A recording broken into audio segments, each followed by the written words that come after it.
Pertanyaan pertama oleh Yang Berhormat Senator Datuk Wira Dr. Muhammad Hatta bin Muhammad Ramli.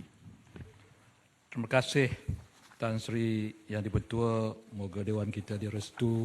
Soalan nombor 1. Terima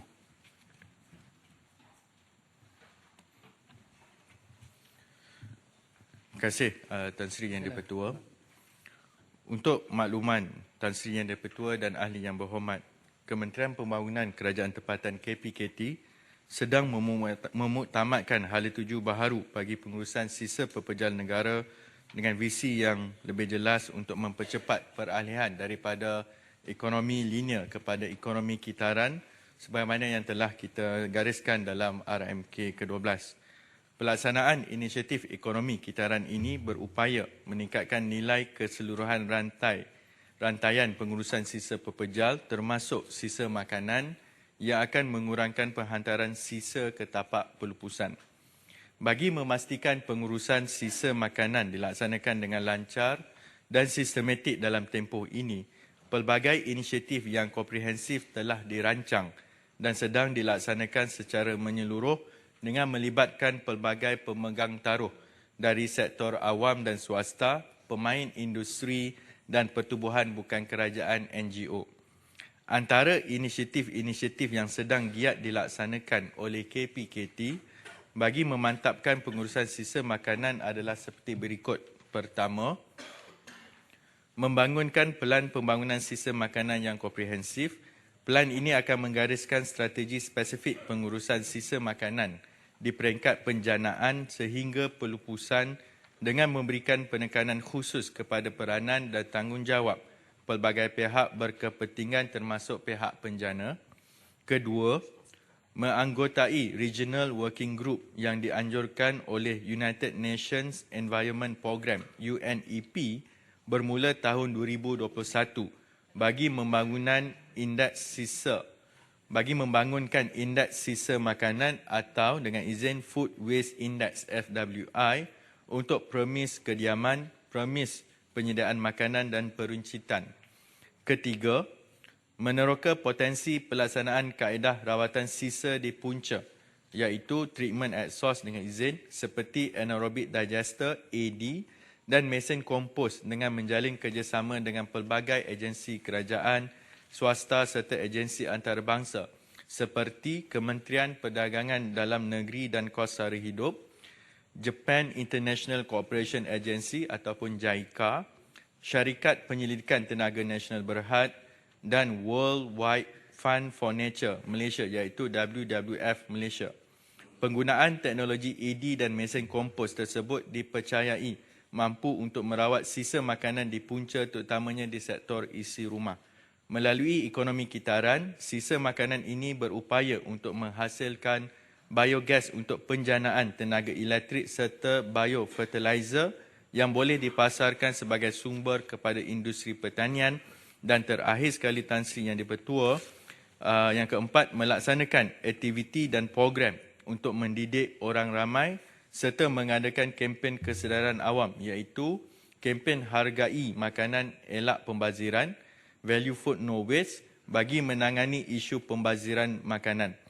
Pelaksanaan kempen ini kita telah mulakan sejak tahun 2015 dan dilaksanakan terutamanya ketika musim perayaan dan kempen ini dilaksanakan dengan fokus kita kepada premis-premis makanan seperti restoran, hotel dan pusat penjaja serta mensasarkan penglibatan masyarakat yang terlibat secara langsung atau tidak langsung dengan penyediaan makanan seperti penjaja dan pembeli.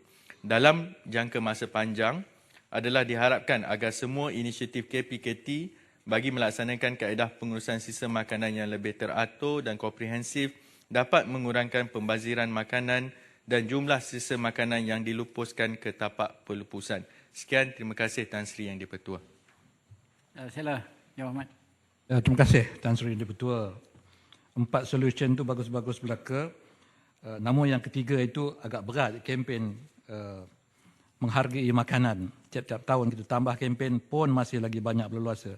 Tapi saya berminat yang ketiga iaitu menukarkan semua waste produk ini kepada tenaga. Bolehkah pihak kementerian memberikan penjelasan yang lebih lanjut setakat mana program untuk waste to energy ini dijalankan di negara kita dan apakah tahap yang kita akan capai untuk menggantikan ataupun menambah sumber tenaga negara kita. Terima kasih.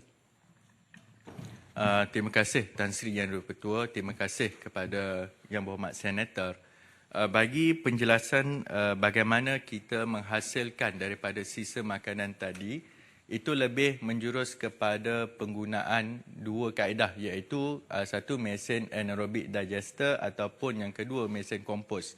Hasilnya hanyalah dari segi gas yang boleh sebenarnya untuk tujuan memasak, dan yang kedua adalah lebih kepada penjanaan baja kompos.